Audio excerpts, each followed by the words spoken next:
पंतप्रधानांच्या काटकसरीच्या आवाहनावरती राज ठाकरेंनी मोदींना एक पत्र लिहिलं। या पत्रामध्ये असं म्हटलंय की देशाच्या राज्याच्या अर्थव्यवस्थेचं कंबरडं मोडून ठेवलंय असं राज ठाकरेंनी पत्रातून म्हटलंय।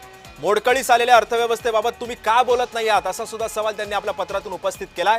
कच्चं तेल 60 ते 56 डॉलरवरती असताना चढ्या भावानं पेट्रोल विकलं जात आहे, त्यावेळी लोकांकडून घेतलेले लाखो कोटी रुपये कुठे गेले असा सुद्धा सवाल राज ठाकरेंनी विचारलेला आहे।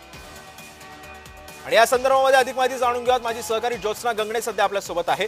ज्योत्स्ना, आपण बघतोय की मनसे अध्यक्ष राज ठाकरेंनी पंतप्रधानांना एक पत्र लिहिलंय आणि या पत्रामधून असंख्य प्रश्न विचारलेले आहेत। म्हणजे जे काही काल पंतप्रधानांनी जे काही 2 दिवसापूर्वी आवाहन केलेलं होतं काटकसरी संदर्भातलं, याला अनुसरून हे प्रश्न आहेत।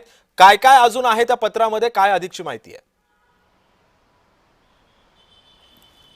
अगदी बरोबर आहे। आपण बघतोय की पंतप्रधान नरेंद्र मोदी यांनी देशाला इंधन, सोनं खरेदी याबाबत काटकसरीचा एक आव्हान केल्यानंतर जे आहे भाजपच्या नेत्यांनी अगदी सकारात्मक प्रतिक्रिया दिलेली आहे। मात्र विरोधी पक्ष जे आहेत तेच पंतप्रधान नरेंद्र मोदी यांच्या या आव्हानावरती जे आहेत ते अच्छे दिन हेच का असा सवाल उपस्थित करत असताना राज ठाकरे यांची भूमिका आणखीनच आश्चर्य करणारी आहे। कारण राज ठाकरे जे आहेत त्यांनी फक्त पंतप्रधान नरेंद्र मोदी यांना त्यांच्या काटकसरीच्या आव्हानाच्या बाबतीत फक्त पत्रच लिहिलं नाहीये, तर अनेक प्रश्न सुद्धा यांनी उपस्थित केलेले आहे। राज ठाकरे त्यांच्या पत्रामध्ये असं सुद्धा म्हणतात की कोरोना काळामध्ये थाली बजाव सारखं सुरू केलं होतं, दिवे लावण्यासारखं सुरू केलं होतं आणि त्याचबरोबर तशाच प्रकारचं आता काटकसर करा असं पंतप्रधान नरेंद्र मोदी म्हणतात का। त्याचबरोबर त्यांनी ह्याची सुद्धा आठवण करून दिलेली आहे की जे आता 5 राज्यांच्या विधानसभेच्या निवडणुका झाल्या त्यामध्ये शेकडोंच्या संख्येनं गाड्या घेऊन जे पोहोचत होते त्यांना त्यावेळेस तुम्हाला हे काटकसर करण्याचं आव्हान का नाही पंतप्रधान नरेंद्र मोदीने दिलं असा सुद्धा सवाल या पत्राद्वारे राज ठाकरे यांनी विचारलेला आहे। आणि त्याचबरोबर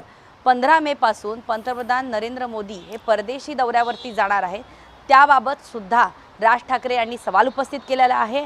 आणखीन महत्त्वाचं म्हणजे महाराष्ट्र सरकार जे वारंवार दावोसला जातं आणि आम्ही करोडो रुपयांचे, लाखो कोटी रुपयांचे जे आहेत ते करार केलेले आहेत आणि त्यामुळे महाराष्ट्राची आर्थिक स्थिती सुधारणार आहे, देशाची आर्थिक सुधारणा होणार आहे अशा प्रकारचे जे दावे करते, त्या दावोसला जाऊन महाराष्ट्रातलीच कंपन्यांसोबत जे आपण स्वाक्षऱ्या करतो त्यांच्यासोबतच करार करतो। मग हे दावोसचे दौरे हे थंड हवेचे ठिकाण फिरण्याचे अशा प्रकारचे दौरे हे महाराष्ट्र सरकार का करत आहे अशा प्रकारचा सवाल सुद्धा जे आहे ते राज ठाकरेंनी विचारलेला आहे। इतकंच नव्हे तर राज ठाकरे यांनी ही सुद्धा आठवण करून दिली की यापूर्वी सुद्धा ज्या वेळेस डॉलरची किंमत वाढली होती, रुपया कमी झाला होता, इतकंच नव्हे तर प्रति बॅरल पेट्रोल इंधनाचे दर जे आहेत ते कमी झाले होते। असं असताना सुद्धा भाजप सरकारने, मोदी सरकारने पेट्रोलचे दर जे आहेत ते कमी केलेले नाहीत।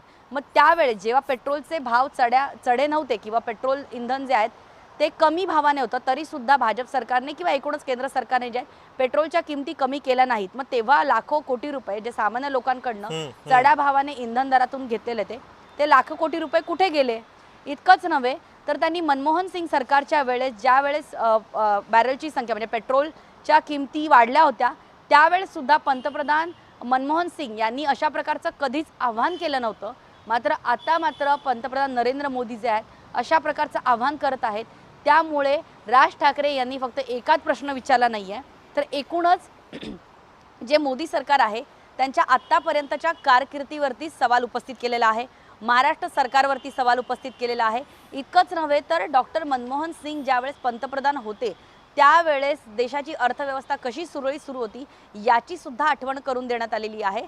त्यामुळे राज ठाकरे यांचं हे पत्र फक्त एक विरोधी पक्ष म्हणून नाही बघितलं पाहिजे, फक्त एक विरोधी पक्षाचा नेता म्हणून नाही बघितलं पाहिजे, तर त्यांनी त्या पत्रामध्ये सखोल विश्लेषण जे आहे ते या पत्राद्वारे केलेलं आहे। आणि एकंदरीतच सखोल विश्लेषण राज ठाकरेंनी या पत्रातून केलेलं आहे। आता या पत्राला भाजपचे नेते काय उत्तर देतात हे सुद्धा येत्या काळामध्ये बघणं महत्त्वाचं ठरणार आहे। धन्यवाद तू दिलेल्या सविस्तर माहितीबद्दल।